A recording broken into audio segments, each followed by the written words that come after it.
Walaikum salam rahmatullahi wa barakatuh. Is it permissible for a landlord to charge an extra amount for late payment of the rental, whether it's 3% or 5%? Now the answer, wabillahi tawfiq, the ulama, the contemporary ulama, the Majma' al-Fiqhiyya, assembly of contemporary fuqaha, have stated that anything that is added as a late penalty fee is a form of riba. And the reason why is, say you are my landlord and I owe you £1,000 for renting a premises, and I miss the payment for the £1,000, and then you say to me, I'm going to charge you 5% because of that delay. So now what was supposed to be 1,000 has become 1,050. And if I miss that payment, then there's another 5%, and then another 5%. This is Ainul riba, as they have said. This is the very essence of riba. That you are in debt to someone, and if the debt is not paid, extra is added on, riba al-fadl. Therefore, this is haram. There's another reason why it's haram, because the ulama have said, and they've looked into this with a great deal of sensitivity and care, where they have said, now some of the ulama have said, contemporary ulama, that if the extra amount has been charged in order to cover fees for the delay, then that becomes permissible. So say now I say to you, okay, you still owe me the 1,000, but I need to charge another 50 because of admin fees that I need to cover to run my business or to pay whatever it is because of the late rental that you're going to give me. And the ulama have said that if that is realistic, then it is allowed. If it is realistic, then it is allowed. If it is not realistic, then it is not allowed. Now, I don't understand why the landlord in your scenario has set it at 3%. It does say in the contract that it's inconsistent with the Bank of England, the Bank of Scotland. I don't know if that's got anything to do with riba or not, but if this is the idea now, that if it is charging extra and they can't wait, then this is haram.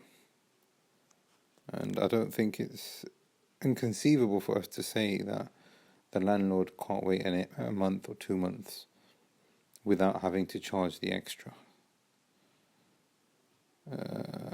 Having said that, if charging the extra is to cover some costs for whatever reason, then it becomes permissible.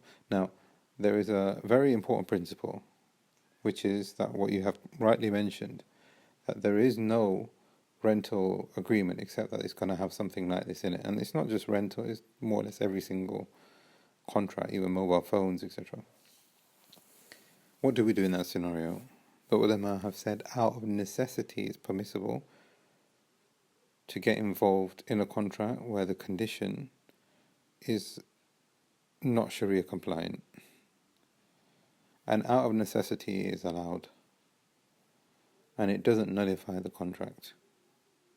And this is a well-known khilaf between ulama. Some of the ulama have said if it's got riba in the contract, then the whole contract is null and void, because Allah tells us, Ya ayyuhalladhina amanu wadharu ma baqiya min riba in kuntum mu'minin. And the ayat of riba clearly show, and this is an opinion from the ulama, that any form of riba in a transaction would nullify the transaction, even if the rest of the transaction is legitimate. But what seems to be the correct view, and this is the view of Uthaymeen and many of the contemporary ulama, that if there is a necessity, then it is allowed. So I will say, this 3% that they're adding on, ask them to remove it. If it is not something that they can remove, it is a company policy. Perhaps if you can ask, why is it set at 3% or something? And if they are able to tell you that, well, it's to cover admin fees, etc., then you can get involved with the contract with peace of mind, knowing that that extra percentage has not got anything to do with the actual loan itself. But even if they do say that, well, it's because you're paying late, then in that scenario the hukum slightly changes, which is you have to look for an alternative. And the reason why I'm explaining this is because this applies to, like I said, all contracts. And some people become lenient in this and they say, well, we haven't got a choice. Well, you have got a choice. Mobile phone, you don't need a mobile phone contract. You can pay as you go or pay monthly or something similar. So I would say, even in rental, see if there is an alternative.